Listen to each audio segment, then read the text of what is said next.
Who am I? Well, I'm the AnonConspiracy.com founder, and that's me. There's really no better a depiction of me than the fallen fox, fellow boy, the fox mask, and a compass on top of sacred geometry, the 6-pointed Star of David. Couldn't be more accurate, and of course, this is dating back to the original Fallouts. The first ones, Fallout 1 and 2, I was very young when I first played them. Fallout 2 is the best game ever. IDGAF, fight me.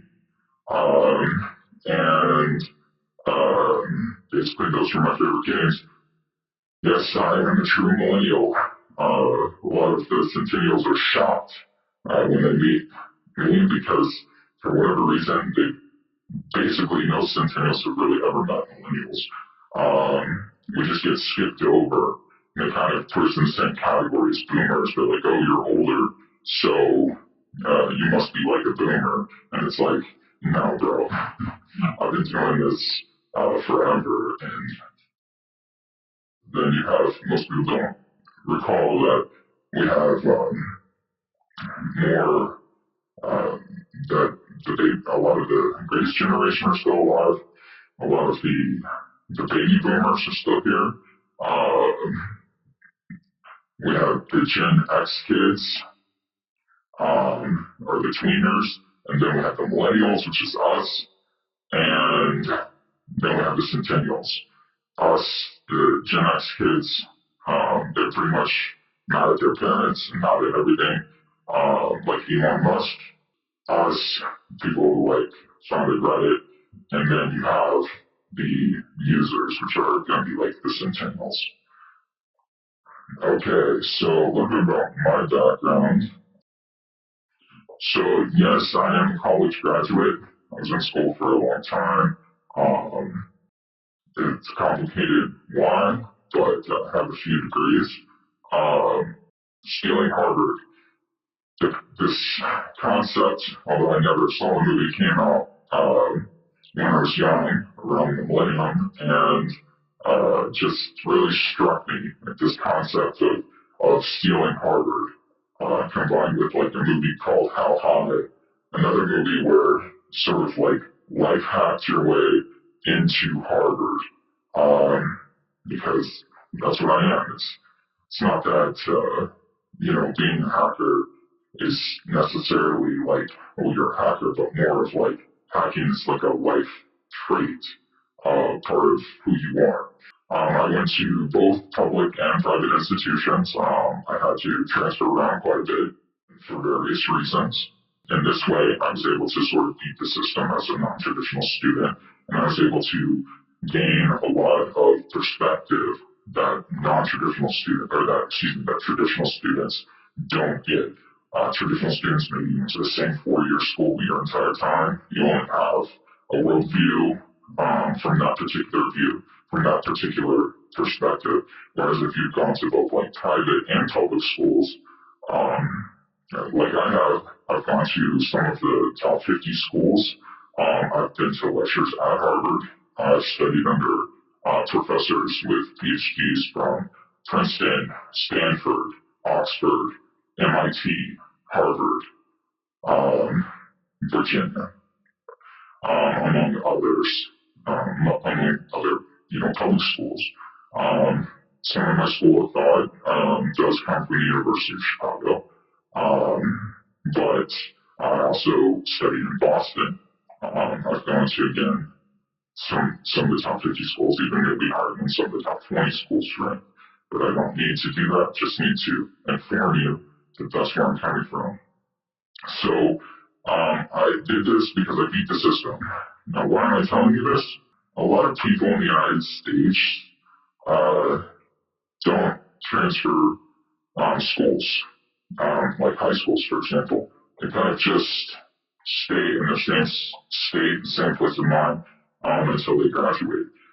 However, when I was in high school, I did move from across the country to another place and experience a completely different culture.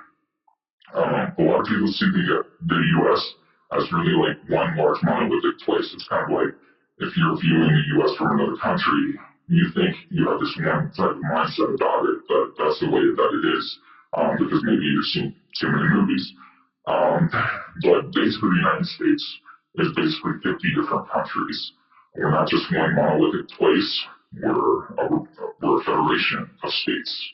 Um, and each states have different laws. Not everything's the same. We talk differently. We have different dialects. People from the South have way different accent than people from the Northeast. People from the West Coast are totally different than people from the Midwest. But yeah, we're all part of one country. So moving around gets you to sort of get, again, more perspective. And that's something that I'm bringing to you, because I think that we can make the world a better place. So when I moved, I actually changed quite a bit because I saw kind of where I stood compared to people on my other classmates. I went from a small school to a much, much larger school. And I kind of realized, that maybe I've been selling myself short, and maybe I had more value that I could contribute than what I previously assumed.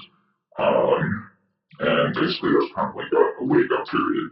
That, one thing I feel about being a millennial, as we're also like the Gen Y generation, I think like a lot of times we ask ourselves, well, why do we need to do this? Why should I do this? And until I think like a lot of millennials know that answer, why am I doing something, we don't tend to put very much effort into it. So moving around kind of showed me personally like the reason why I should attempt to apply myself, as opposed to what I wanted to be at that time, which was just, of course, like a professional athlete, or like a musician. So then I began to see, hey, I have a bit more intelligence that I could probably contribute than, just this one thing. So I decided at that point forward, in high school, that I would actually start trying to maybe be like a more of a global shaker. Essentially, it's kind of all led to this. So why am I doing this? Basically, I've dedicated my entire life to this cause, to making the world a better place, essentially. Um, why? Because there's a lot of problems in this country, and there's a lot of problems in the entire world. I know that because I have, at the time, I had a lot of European friends. It's only because of the internet that I would talk to people, a lot of my friends from around the world in Europe and things like that, which was something that wasn't previously done. You used to have pen pals, you could communicate via snail mail, but to be able to instantaneously talk to people in another country and understand where they're coming from, where I'm coming from at the same time. The bottom line is, a lot of the problems that we have, they have as well. And these are problems that are not too difficult to solve. Um, I think that that's why I focus so much on statistical analysis and knowing statistics. So a lot of what I'm going to do is answer a lot of questions, that you may not have posed, or may not have the determination to seek out the answers to. And I'm going to do both, bring you both the questions and the answers, because I wanted to explain the world around me to myself. What we've been able to accomplish so far, is astonishing. Breaking down the old order, over time, yes, we've had some setbacks. Yes, I have had the FBI sitting outside my house for a long time before, for years. Um, but what we've been able to accomplish through Anonymous and what we've been able to accomplish globally, also with programming, with exchange of information on the internet, it gives you definite hope that we can continue to sort of bring the truth forward and answer these questions, on how we can all live. We're going to take it to the next level with conspiracy. If we could just clear up a lot of this confusion. So confusion, Babylon, means confusion. So it's definitely like in the reggae world, a common thing to say, in this Babylon, we've been living in Babylon. It's this land of confusion. And so what happens is a lot of times is we have the truth, but then different inputs come at us that bring about confuse those facts that we have so finite, and then they kind of tend to get away from us. Um, but that's why I'm establishing this series of lectures. Okay, so let's talk about the movie for a minute. WhoAmI, the inflammatory feature film, is basically the movie that takes all of what I've studied, and I mean, when I say I studied, I was in the library at some of the most prestigious universities in the world, looking at exclusive books that in the actual hard form text. And it was a series of times, going to Barnes and Noble, getting these books, reading online, not even going to so much of this conspiratorial, third-party information, but going to the primary sources, which is what my degrees are for. So in order for me to move on to some of the stuff that I want to really talk about, which is like in this lecture series, like you'll see the first one I just did today, but I had to make the actual conspiracy movie that presented substantiated information that was both verifiable and able and reproducible. So anybody could do it and produce it for themselves. So in order to do that, I had to make the movie. The movie, it basically took 10 years, over 10 years. I had things to do. I mean, I was in college. I had to pay bills. I had so much that I can't even address. At one point, the movie was 8.5 hours long. Right now, it's 5.5, but it's still not even done. I still have to do another layer of editing to make it more comprehensible for people like you. Now, I'm not the first person who's ever created a major work like this. That's taken a long period of time. Dante's Inferno, for example, took 10 years. Many of the greatest works were not well received initially, but then had to be edited and redone a few times. So I think I hope one more time only I'll be able to get it done. When I recorded the movie of the game, that was literally like my first time through. I haven't played the game in years, but I said, look, I need a format with which I can explain this information to regular people in a normal way and have like a streamlined run-through process. And that's the point of the game, is able to create a medium where I can present such like a massive amount of ideas and concepts to just like regular people that hopefully that may not have any prior knowledge of any of the concepts that I'm talking about. And so that's where Fallout came in.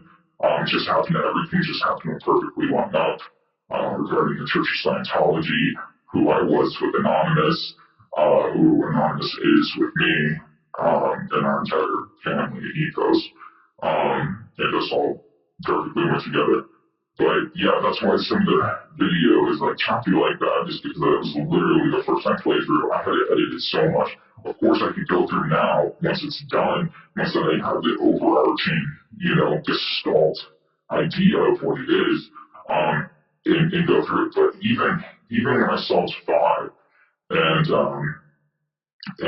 replicated the sacred geometry and did the actual calculus, that was my first time through doing it. But it worked. It was right. I conceptually knew it. When I did it, it was actually there in real life, and I recorded it and ran with it. Okay, so the operation. Operation is a bit convoluted, preliminary.